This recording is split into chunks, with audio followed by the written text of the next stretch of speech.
where you find people cross-carpeting the next morning. Somebody contested the election in the primary, and the next morning he was a deputy governorship candidate on another political platform, which means people have reached a point where political parties are just mere platforms and tools to be used and discarded at will. But the essence of having a political party is people who share common views and aspirations about governance and about policy, about the kind of things that they intend to do for society.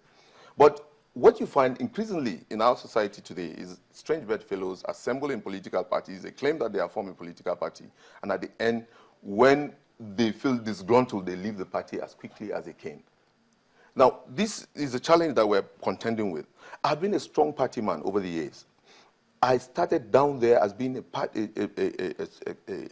secretary of a People's Democratic Party in a local government, before rising through the ranks in terms of, so I've really contributed even to the development of the party itself over the years. I became a DG Research, I became a Chief of Staff to the governor, and eventually I became a senator of the Federal Republic of Nigeria. And in 2 years, I know what I have done as a senator representing my constituency.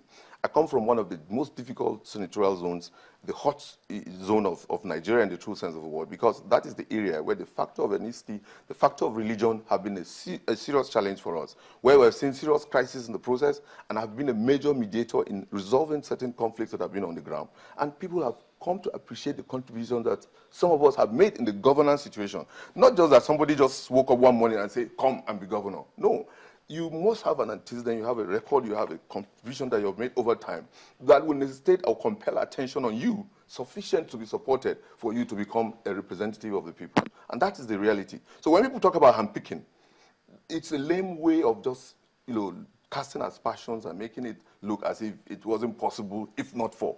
But at the end of the day, for me, if not for God, it is not possible. For me, a young man like this, getting through the ranks in that order, I'm contesting with people in the past who have been deputy Senate presidents, I'm contesting in the past with people who have been governors before, and yet the citizens on the ground feel compelled, based on their conviction, that this is the person that should be voted to represent them. Okay, now let's talk about the suspension, resignation of the chairman of the PDP in your state. Is there any link? Is there any connection? The truth of the matter is that as a sitting chairman of a party, he decided he wanted to contest for the governorship seat. And he was simply advised that, look, you cannot remain as chairman of a party and at the same time want to contest elections. And that necessarily, he felt that it's not possible. He will sit tight and remain chairman until the day he feels like leaving. And all the other members of the party felt, look, you cannot eat your cake and have it. You cannot be contesting governorship and still hold on to the office of being chairman of a party. And it dovetailed into a direction where he had to leave the party to contest for governorship. And at the end, he didn't get up to 30 delegates voting for him. If he was truly a chairman of a party who was in control of a party and left all out in a very decent manner to contest, he is likely to have won the hearts of those who are already members of the party. But he thought he would fight the system.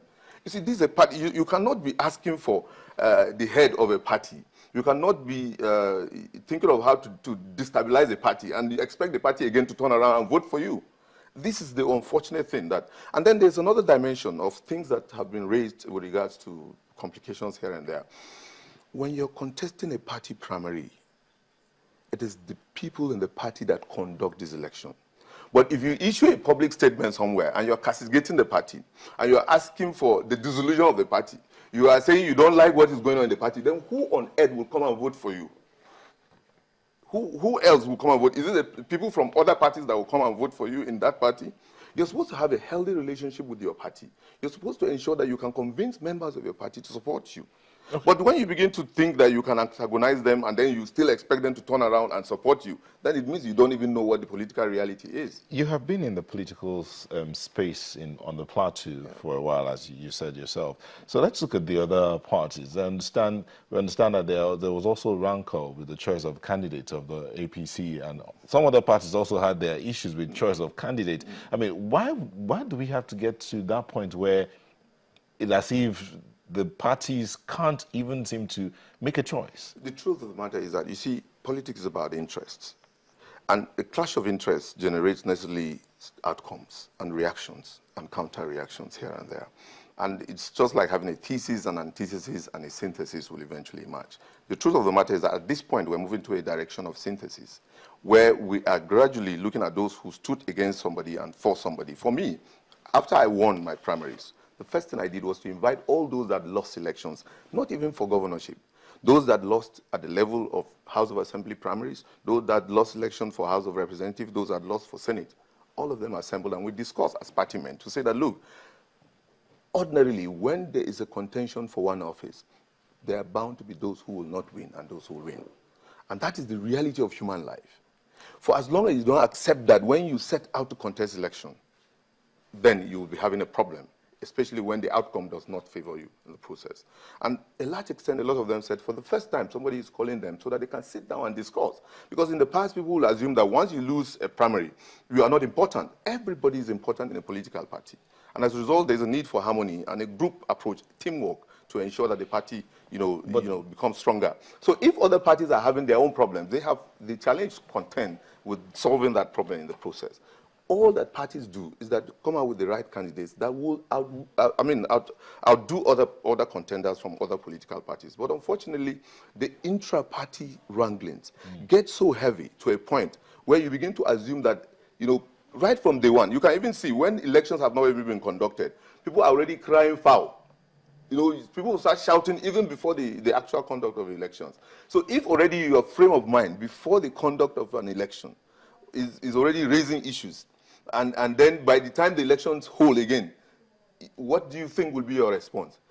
First, you must have confidence in the system, work towards that system, approach the system with all its inadequacies, and ensure that at the end you gain support of the people. And when the support is extended to you, you eventually reach out to the rest of the people who are also in contention and ensure that you act as a team and deliver on policy, deliver on governance promises, deliver on the right things that will transform society. But beyond the political scene, what the situation on the plateau, what's the plateau like right now? Presently, relative calm. Of course, it's a very sensitive state, like I said, located in the middle of Nigeria with all the strategic complications on the ground. And the truth of the matter is that we're doing pretty well, given the reality across Nigeria, especially in northern Nigeria, especially the security challenges here and there.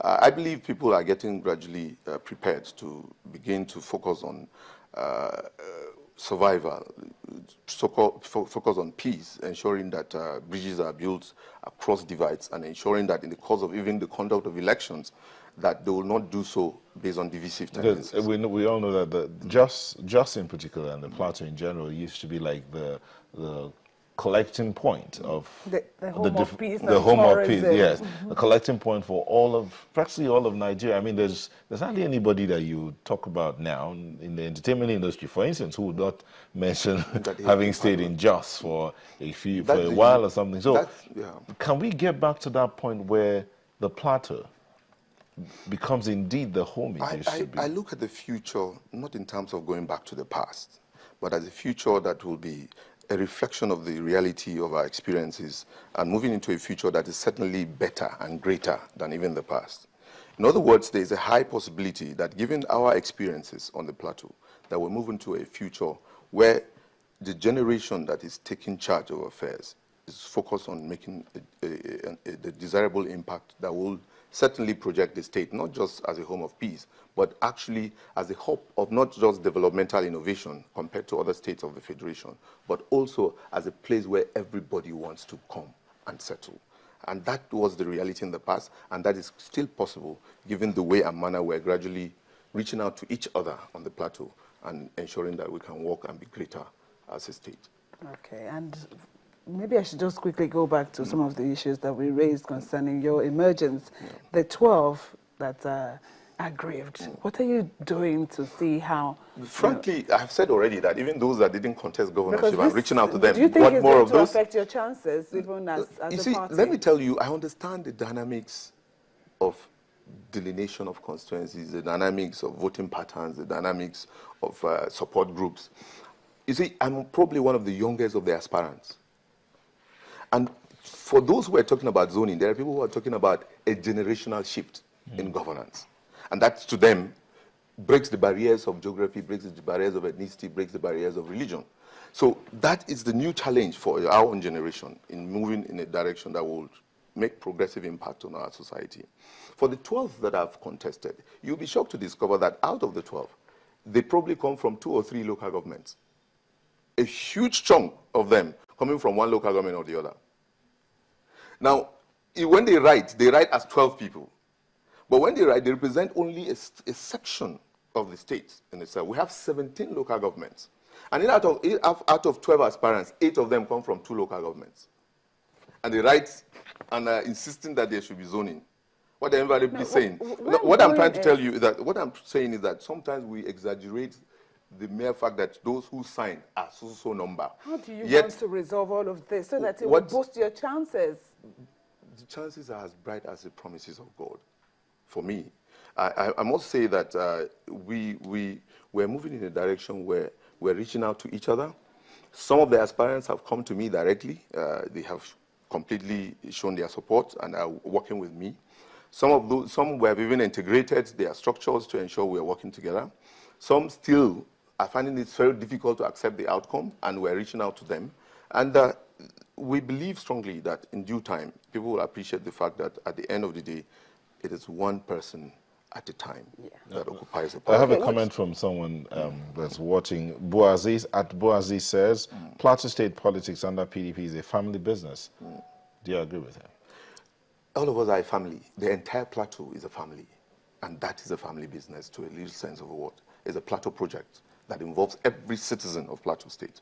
And we want to create a situation where all of us can become a complete family in that order. What if you lose? What if the other party, the opposition party, wins? The truth of the matter, God gives power to whom he feels at the time he wishes. And I stand firmly supported by God to be the governor of Plateau State. As it is, so far, the indices indicate that I'm getting set to win and to represent the people well and to do the kind of programs that will make the Plateau people proud, that they for once have a governor who also reaches out to all, regardless of their difference, regardless of religion, regardless of geography, regardless of ethnicity. And the essence of governance is to establish what will impact meaningfully on the whole society.